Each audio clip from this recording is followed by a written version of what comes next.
आहेत राष्ट्रवादी आमदारांना ऑफर मिळाल्याच्या चर्चेवर खासदार संजय राऊत यांनी जोरदार हल्लाबोल केलाय।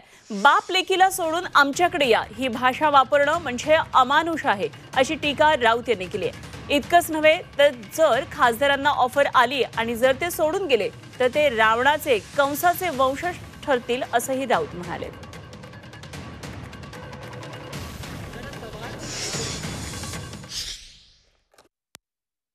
बाप लेकीला सोडा आणि आमच्याकडे या ही भाषा म्हणजे अमानुष आहे, क्रूर आणि निर्घृण आहे। संतोष देशमुखचा खून जेवढा निर्घृण आहे तेवढीची भाषा निर्घृण आहे। ज्या पितृतुल्य नेत्यानं तुम्हाला या स्तरावर नेलं, तुम्ही बाप आणि लेकीला सोडा या भाषेपर्यंत येता का? तर तुम्हाला केंद्रामध्ये एक मंत्रिपद मिळवायचं आहे आणि अमित शहाला खुश करायचं आहे, मोगॅम्बो को खुश करना है आपको।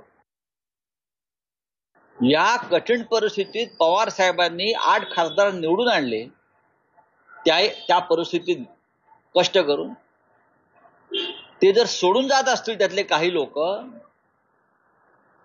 तर मला असं वाटतं ते रावणाचे वंशज आहेत।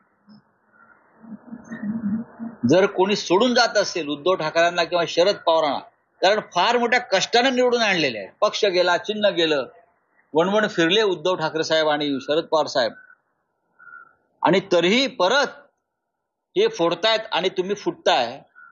हे कंस आणि रावणाचे वंशजच असतील, निर्गुण आणि अमानुष असतील, त्याशिवाय हे सोडू शकणार नाही।